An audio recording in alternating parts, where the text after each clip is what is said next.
Blockchain is an industry that never sleeps. Investing in cryptocurrencies such as Bitcoin and developing gaming finance projects such as GameFi are growing opportunities for this sector. It's easy to find ordinary young people who have become billionaires within a few years, and companies whose growth is based on investments in virtual assets. How can we stay on top of the developments in this rapidly evolving field? This talk features Mr. Tony Tong, co-chairman of the Hong Kong Blockchain Association, who will discuss the latest trends in blockchain as well as its future outlook. It is my pleasure to be here to share with the students here at the Hong Kong Metropolitan University. As you can see on my introductory slide, a little bit about myself. Back in 1990s, I did a lot of database programming. That's when the internet first came out. I was one of the earliest to make it a programmable internet website. Because when Yahoo first introduced their products, the internet was a static website. And we started programming. We were one of the earliest companies that started programming, including using CoFusion and Web+. And actually, the co-founder of CoFusion, Jeremiah Lair, and I started working on CoFusion back in 1993, 1994. Recently, he's moved also into blockchain, and Jeremiah Lair is a very famous guy nowadays because he's the founder of Circle.com and the company behind USDC, which is a leading stable coin that's approved by the US New York State. We have a lot to share. You can see that I have my internet patent. That's from 2000 when I did a lot of programming. And we did a lot of dynamic website generation and database-driven websites. So we started making a static HTML website, and we made it dynamic and programmable. So if we look at today's blockchain and smart contract, that's what we did back in the 90s, but it was a centralized version. When the internet first came out, it's supposed to be a decentralized internet to survive even nuclear attacks. So many servers, many nodes will reroute the data. And then eventually the internet became more and more centralized as the internet giants became more and more powerful, such as Facebook, Google, and Amazon. They became more powerful. So, and then blockchain came out, and blockchain became the decentralized technology, and that made the internet much different from the internet back in version 1.0.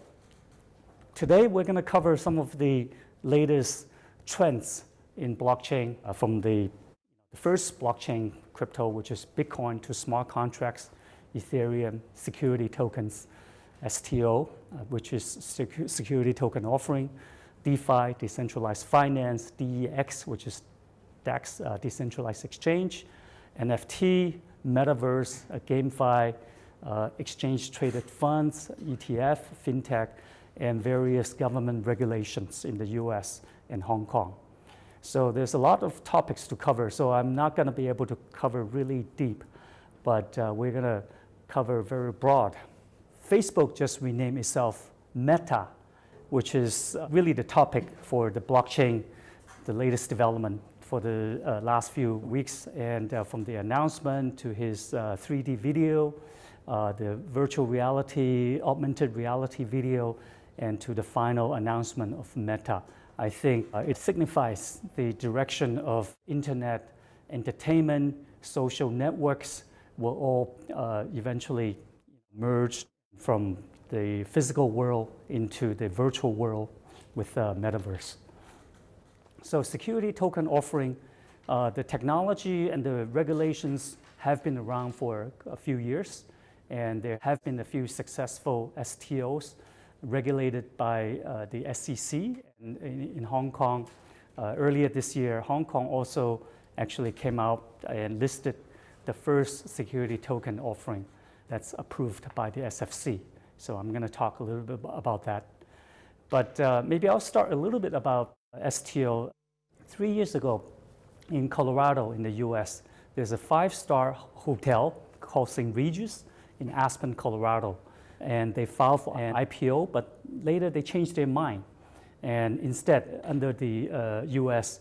Securities Exchange Commission Regulation D, they filed for a security token offering. And that became the first real estate-based security token that's approved by the regulator. So that STO is called Aspen Coin, ASPD, and it raised $18 million. It's hard to compare STOs with the other well-known coins or tokens because STOs are primarily backed by stocks or real estate or some hard assets. And it's very hard to imagine these hard assets to go up 10, 20, even 100 times. So most of the time we talk about cryptocurrency that go up tens of times or even hundreds of times, such as recently Axie Infinity AXS. And we have seen a lot of this blockchain industry and crypto space have really made a lot of people very, very wealthy.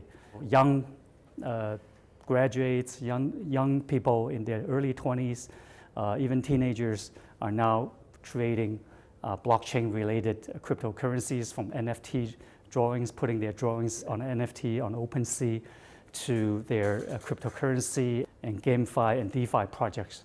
So it is really a very, very exciting industry to be in. I'm also going to talk about the ETF. And just a couple of weeks ago in the US, the SEC approved the first exchange-traded fund ETF. It's called BITO. It's introduced by a company called ProShares. It's the first ever asset management company that got $1 billion in asset under management in just 2 days. So recent news, as we talked about, is Facebook renaming to Meta. Earlier this year, this Dogecoin. Even I jumped in after hearing Elon Musk talking about it and holding up the puppy dog. At the time, I believe Elon Musk got in less than 1 cent. So I got in around 4 cents, and then it eventually went to 30, 40 cents, or went as high as 70 cents. So it made the whole crypto world, the meme coins, very, very exciting. And then there's up and down, and I'm not going to encourage people to just invest, because you really have to make your careful investment decision. You have to really look at every cryptocurrency and really do your own judgment. And as we all know, it's very volatile in the crypto space, so you really shouldn't risk too much. And if you just put in a little bit, and that's your own decision. And so just be wise. Another highlight of this year is in Asia, we saw DBS, Development Bank of Singapore, announced that they are going to offer crypto custody and digital exchange. So you'll be able to buy and sell and trade Bitcoin, ETH, BCH, and so on, Ripple, XRP, using the DBS platform. For many years, cryptocurrency was traded on unregulated exchanges. So we saw Mt. Gox, which was the first crypto exchange, Bitcoin exchange, that really went bust. And it's very difficult because all these centralized exchanges may have problems, may be hacked by outsiders or their internal people. So if you are putting your crypto wealth into a reputable crypto exchange that's backed by a government license, that's certainly more trustworthy. So when DBS makes the announcement, it's very, very exciting for the industry. We also saw in China announced its DCEP. So it's the digital yuan, ECNY, that's the new name. And it started with pilot tests in 4 cities, including Shenzhen, Chengdu, Shanghai, and so on. And now I think they are going to really roll out in various phases. So pretty soon, especially with the COVID-19, it's really dirty to hold physical cash, and it's just not healthy for people to pass paper notes around. So I think it's really a good time, and China started this, and I think very soon we're going to see a cashless society. So scanning QR codes Actually, this started a few years ago with Alipay and WeChat payment of Tencent. But now the central bank, the People's Bank of China, will come out with a government-backed digital currency. But it's centralized. It's not like Bitcoin is not a decentralized digital currency. So we saw the SEC in the US, the new SEC Commissioner Gary Gensler, he approved the ETF, Bitcoin Futures ETF, based on CME, Chicago Mercantile Exchange. Here in Hong Kong, Li Ka-shing invested in a company called BAKKT, which is a crypto asset management company and crypto exchange. And that company is backed by the founders of the Intercontinental Exchange, which is the parent company of the New York Stock Exchange. So all these are good signs. We saw that Bitcoin and cryptocurrency investment really started in the hacker space, and now they are moving gradually to common people and into the hands of the institutional investors. A few months ago, we saw right here in Hong Kong, Sam from FTX got on the cover of Forbes magazine, only 29 years old. He started the company FTX.com only 2 years ago right here in Hong Kong. And now he's becoming a multi-billionaire. To talk about blockchain, we have to talk about Bitcoin. It is the first cryptocurrency that's on the Bitcoin blockchain. Bitcoin came out from Satoshi Nakamoto's pseudonym Satoshi Nakamoto. Nobody really knows who that person or that team is, but there's a few guesses, and I'll talk about that. So the white paper came out in 2008, in October 31st of 2008. So there's a white paper, and then after that, the source code was released. And on January 3rd of 2009, the Bitcoin blockchain came out. And the first block, the Genesis block, came out on that day. It's designed to be 21 million Bitcoins. This maximum number cannot be changed. And every 4 years, it gets reduced by half. So started on January 3rd of 2009, every 10 minutes, a block is created, and 50 Bitcoins were created or mined by the miners. Why are there Bitcoin miners? What is mining? I'll talk a little bit about this because many people think that the miners are there just to make money. But in fact, the crypto miners, they're there to provide the infrastructure for the blockchain. So if you compare to the physical world, we live in a centralized world, and that's dominated by centralized organizations. For example, US Bank, Bank of America, HSBC, all these banks, if you use their system to make payment, they have an infrastructure, so the company with their shareholders, their investors invest money in the bank, they get the license from the government, and then they hire the CEO and the CTO and the management team and the database administrators to the network administrators to design and roll out the network. So every time when you use the HSBC mobile app to move money, the company is designing the software and managing the software, managing the database, and they're paying for the hardware, paying for the networks. So all the banks, they have to invest millions and millions of dollars to maintain this network, to offer online banking service to you through the internet or through your mobile phone. But if you talk about Bitcoin, there's no investment. There's no major investor. All this guy's pseudonym, Satoshi Nakamoto, he only released the white paper and the source code. It's open source, so anyone can get the open source and become a Bitcoin node and then join the Bitcoin network. So there's no investment. In a real bank, you have the shareholders, the investors, to fund the money for the bank to offer to its infrastructure. But in the Bitcoin blockchain, all these are volunteers. And what is the incentive for them to spend their time, load the software, find the hardware? The hardware, it's a server, and now it's also called a miner, mining gear. But the miner, the server, is there to maintain the blockchain network infrastructure. There's a database Every time when you do a bank transaction, it gets recorded in a database. But that database is maintained in the bank by the management team, from CEO to CTO to some database administrators. And by the order of the government or the chief executive, they can actually alter and change the records. So that's why it's called a centralized database. But Bitcoin is a decentralized database. These volunteers put in their time and effort, software and hardware, and then to maintain this. And in return, as a reward, they receive 50 Bitcoins per 10 minutes, started in 2009, and every 4 years. So after it became 25, and then 4 years later, it became 12.5, and then last year, it's halved again, it's 6.25. So it's deflationary. Bitcoin is counter-inflationary. It is a deflationary. It gets harder and harder.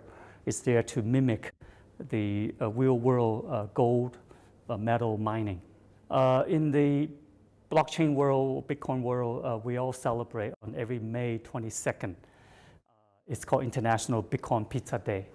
So back in 2010, a famous programmer, he's mined many Bitcoin. He's got a few 100,000, and then he spent 10,000 Bitcoin to buy 2 pizzas. So at today's value, today Bitcoin is about 60-some thousand each Bitcoin. So 10,000 Bitcoins will be 600 million. 2 pizza, so each pizza will be a $300 million pizza. That's a very expensive pizza at today's Bitcoin price, because it's a very rare thing and nobody can change it. And at the maximum number of Bitcoins, it's on a distributed ledger.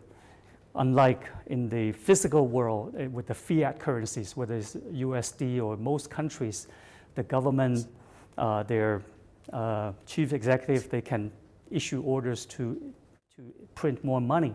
All currencies in the fiat world, they have inflationary effects. So the money is just not worth as much as before. But Bitcoin is the other way around. It gets harder and harder to mine. There's a maximum cap, so that's why it's becoming more and more expensive.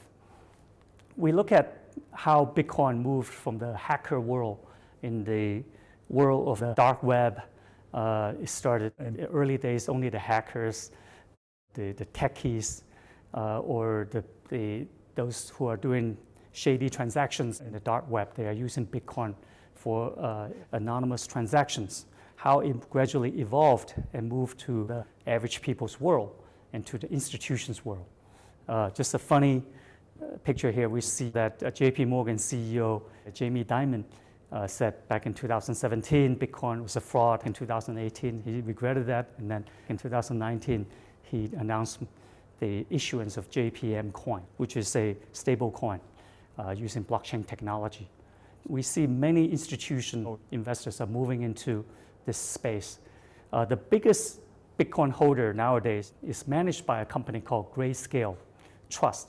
It's a trust that's registered in Delaware in the US, and it's listed on the stock exchange. So you can buy this using most like E-Trade or Ameritrade, most stock exchange software.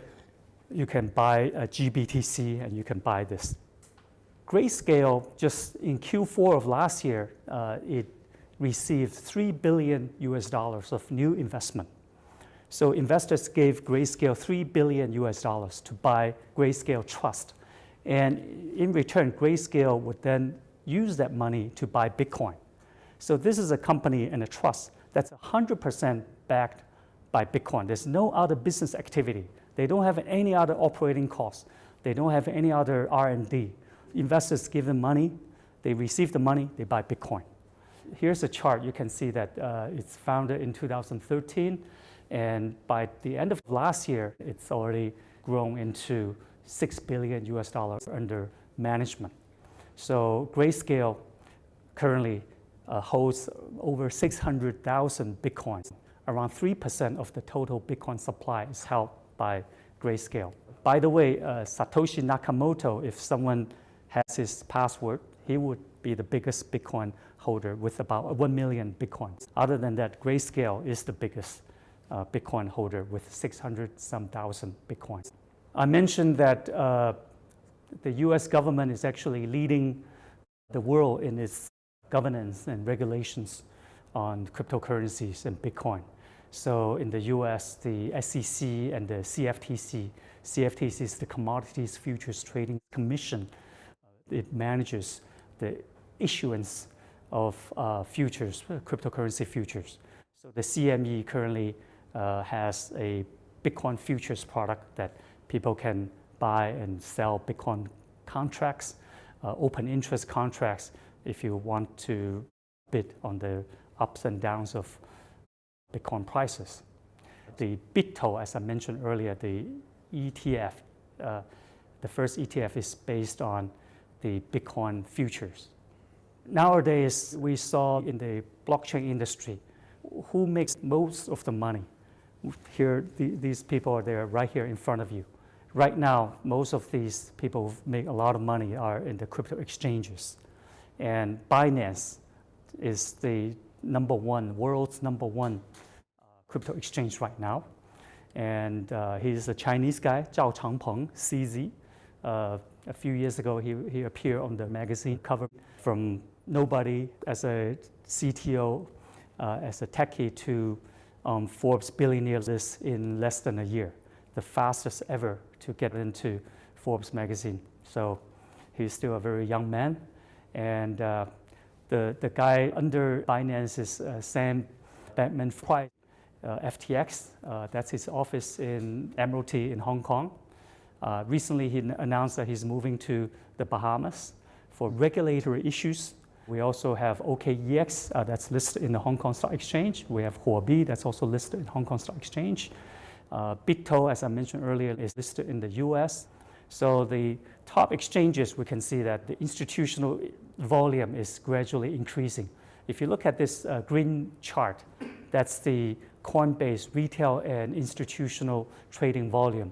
Started in 2018, we saw that the light green, that's retail volume, the dark green is institutional volume, and to Q4 of last year, you saw that institutional volume surpassed retail volume.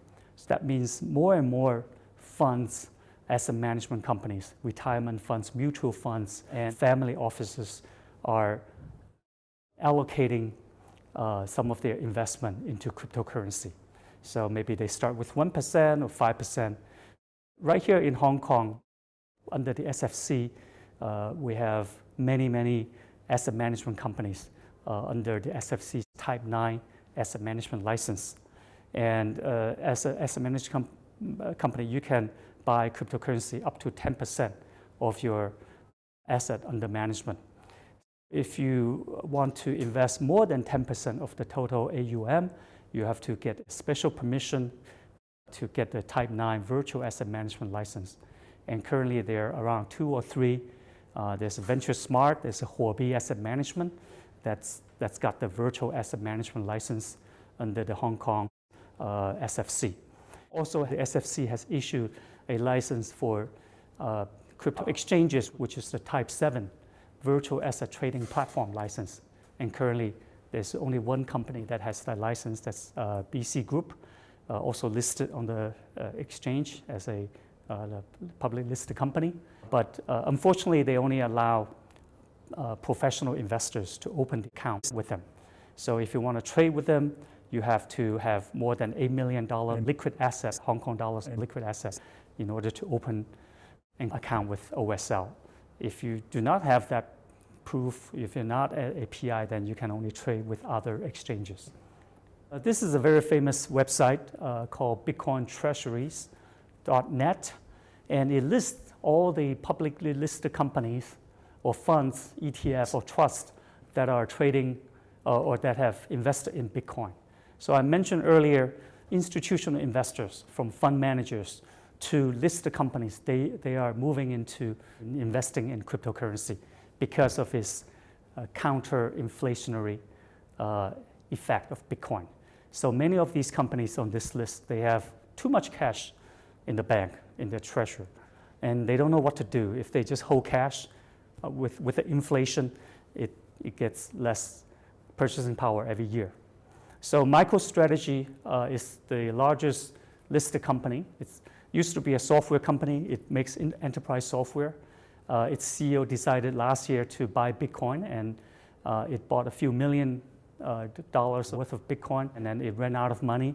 It decided to borrow money, so it issued a convertible bond at 6.2% interest, annual interest. So investors continued to support them.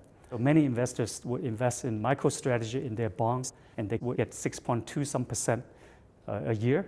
And for MicroStrategy, yeah, their cost of money is 6.2%, but Bitcoin has gone up way above that. Currently, they have 114,000 Bitcoins, as you can see on the right side. Tesla, we all heard about Elon Musk buying $1.5 billion worth of Bitcoin. Currently, Tesla owns 43,000 Bitcoin. And also Square Inc. We have Coinbase. Coinbase holds some 4,000 Bitcoins. Galaxy Digital and Hive Blockchain. I listed Meitu because it's a Hong Kong listed company. Meitu and the investor Cai Wensheng, a good friend. Meitu, the first Hong Kong listed company that announced that the company should buy Bitcoin. And he announced a few months ago, earlier this year, that Meitu had invested something like 500 million Hong Kong dollars worth of Bitcoin. And you can see that it's 941 Bitcoins. Their stock code is 1357, Meitu. Grayscale, as I mentioned earlier, it's the Bitcoin Trust. It currently has 654,000 Bitcoin and so on. I'm going to talk a little bit about stable coins. USDT or Tether and USDC, BUSD, DAI, these are the most famous stable coins. And there's a strong reason for stable coins because most of the crypto exchanges can only do crypto to crypto exchange, crypto to crypto trade. So if you want to exchange fiat money like US dollar or Hong Kong dollar directly into cryptocurrency, it's very difficult. In Hong Kong, in most of the countries, the banks are not very friendly.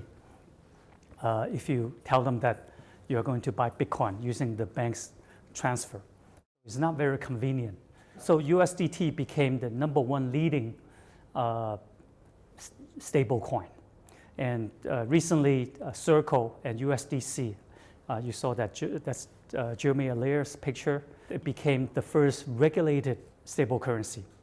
What does it mean to be a stable currency, USDT or USDC? That means someone gives you $1 US dollar. You, the issuer, you give them one bunch of numbers, one token that represents the money. So how do you know that token is backed by adequate cash or adequate assets? So that is the big question. How do you prove these USDT or USDC if they have enough backing? What if all the token holders decided to redeem and return the token and withdraw the money? It's the same with any bank. Most banks will not be able to sustain. And now it caught the attention of the US government, and recently the SEC and the US government have issued a lot of new regulations on cryptocurrencies and especially stable coins. So we have to pay attention to the latest regulations. For example, I mentioned DCEP or ECNY. That is backed by the People's Bank of China. So you don't have to worry. It's backed by the government. But USDT is not backed by any government. You don't know what assets backing it. USDC, I've looked at their backing. Every month they have Grant Thornton, which is one of the top 10 auditors in the world, actually will audit their financial statements, and they will publicize how much US dollar they have in the bank in New York. The few times I've looked at it, the number of US dollars in the bank in New York exceeded their number of tokens. So they are one-to-one backed. I mentioned Hong Kong with STO. STO is very, very exciting. I believe in the future, real estate, gold, securities such as stock, bond, and REIT, real estate investment trust, all these will be traded as a token globally on the STO exchange. So basically, an STO is very similar to an IPO. You need to have certain government approval, certain disclosure. So my friend has a real estate project, it's a hotel. He wants to attract investors to come in and invest. And in return, you can share an annual or monthly dividend. So in the crypto world with the STO, actually you have to go through the same kind of audit and asset appraisal. You need to have independent valuation report for the real estate. And then if you have every month an income, you can dividend out to your token investors. Here I talked about there's one security token called BCAP, Blockchain Capital. It is a VC-backed security token. So basically, investors can participate as if they are an investor in venture capital. And this was issued back in 2017 at $1 per token. The company charges a 2.5% management fee and 25% performance fee, which is quite similar to most of the venture capital firms or private equity firms. Maybe slightly higher because most are 2.20%. This is 2.5, 25. But if you look at it recently, it's traded at $16. So the net asset value of BCAP token is $16. So it's gone up quite a bit.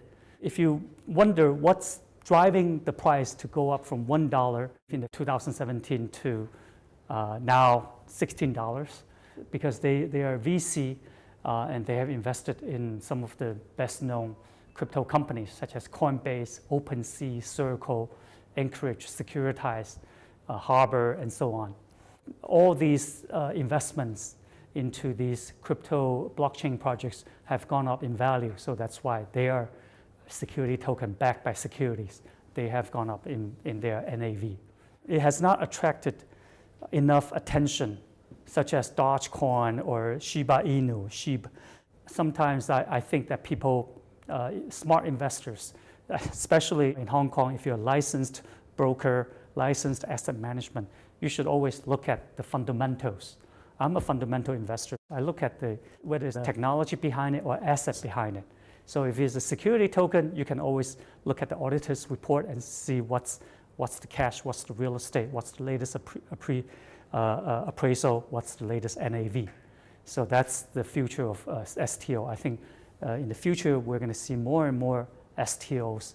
It has not attracted enough attention that it deserves.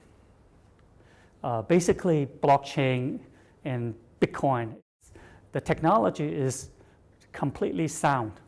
It's based on asymmetric cryptography. So there's a lot of research papers. If you're interested in math, you can study what 1976 Diffie-Hellman key exchange paper did, or 1978 MIT, Ron Vives, Adi Shamir, and Edelman, the RSA encryption, or 1974 Ralph Merkle, Merkle tree. These are all the technology or the algorithm, the mathematics, the technology behind blockchain and Bitcoin and what makes it work, what makes it the most high-tech currency. If you look at the traditional, you're talking about coins or gold or diamond or physical paper notes, fiat currency, there's serial number, all kinds of watermark technology, but all these are easy stuff and people can fraud, issue their counterfeit currencies. But in Bitcoin, there hasn't been any counterfeit blockchain or Bitcoin. But the only key is that you have to keep your private key safe. If you lose your private key or you give it to someone else, then you don't own it. Every wallet is backed by a public key and a private key, and your private key should be yours. If you lose it, and that property, that virtual asset is locked, is forever lost in the blockchain. So in Bitcoin, it's been estimated that something like 3-4 million Bitcoins are lost because people lose their private keys. It's not like you can go to the bank and show them your password, show them your ID, and recover the funds. But if you're storing it in a centralized exchange, yes, they have KYC. You can bring in your ID card. You can probably talk them to recover the ID for the password for you. So just be very careful with your private key. So that's Satoshi Nakamoto's 2008 paper. It's only 10 pages. I recommend all of you to go through it for leisure reading. It's not very difficult to read. It's very, very easy to understand. So the key characteristics of Bitcoin, always remember, it's decentralized. It's a distributed ledger. So unlike with the bank or government record, some government employee or bank employee can go in and alter records. Facebook couldn't keep their database safe. There's been leakage of Facebook, over 70 million Facebook users. Information was lost or sold. Well, if there's money to be made, some database administrator will duplicate the database, the records in the database, and sell it for profit. So all centralized databases cannot be trusted, cannot be safe, because there's always a human behind it, and that's very hard to manage. Blockchain is a distributed ledger. There's only 51% attack. So if you want to change or alter the records, it really takes a huge amount of power to do that. It's not impossible, but you need to control 51% of all the nodes in order to change the blockchain. It's non-repudiable, irrevocable, irreversible. As I said, a Bitcoin transaction cannot be reversed. Okay, once it's 10 minutes into the block. To reverse it, you have to have a huge amount of mining power to do that. And we're talking about billions of dollars of mining power if you want to alter records. And that's economically not possible to do it. And so it's trustless. You don't have to rely on any centralized database, centralized administrator, and so on. But there's a problem, which is the triangular problem of how do you manage the balance among decentralization, security, and performance. All the centralized systems can perform very fast. Visa, Master, they can have tens of thousands or millions of transactions per second. But with Bitcoin, it's like 15, 20 transactions per second, which is much, much slower, but it is decentralized. So that means that transaction records have to be duplicated through the distributed ledger. Security and performance. So if you want to have a high performance, fast system, you have to sacrifice the centralization. This is the SFC website, Securities and Futures Commission of Hong Kong, Statement on Regulatory Framework for Virtual Asset Portfolio Management. I said earlier, there's this Type 7 license and Type 9 license for virtual asset trading companies or virtual asset management companies. There's a lot of KYC. So if you're working with a licensed exchange, you are insured. Just like a bank, your deposits are insured. If you're working with an unlicensed exchange, if it gets hacked, you never know, and you may lose your deposit, your crypto assets. Just a little bit on NFT. Non-fungible token started back in 2018 with CryptoKitties, and then now this year it really took off. I'm a big fan of Stephen Curry. He's now into the Crypto Monkey, the Bored Ape, Yacht Club. So all these celebrities are investing into crypto punks, crypto pills, and all these. And even kids are, issuing, putting their drawings online and on NFT, on OpenSea, and their parents, relatives can go in and bid at their kids' drawing online. That's very fun. That's why the fuel cost of transfer is getting higher, because the Ethereum blockchain is getting used for NFTs, for USDT tradings. Now, I think just the last few days, Ethereum just hit an all-time high price of $4,600 some US dollars. GameFi is also a new term, although it's been around for a few years. Right here in Hong Kong, we have Animal Cup Brands in Cyberport. An early internet guy, Yat Seal, he's the founder of this company. Now his company, Animal Cup Brands, right here in Hong Kong, are investing into hundreds of GameFi and blockchain and NFT projects. For example, YGG is one of them, CryptoKitties. So in the future, we see that gaming, play to earn. Just earlier this year, there's a company from Vietnam, a project called Axie Infinity, that really took over the world and became the biggest GameFi company. So everyone, thank you again for joining us for this session, the blockchain seminar with Hong Kong Metropolitan University and Hong Kong Blockchain Association. It is really my pleasure to share my brief time and experience in this blockchain industry with you. I'm very excited. This is a 24/7 by 365 blockchain world. Blockchain never sleeps, and there's very exciting opportunities in this industry.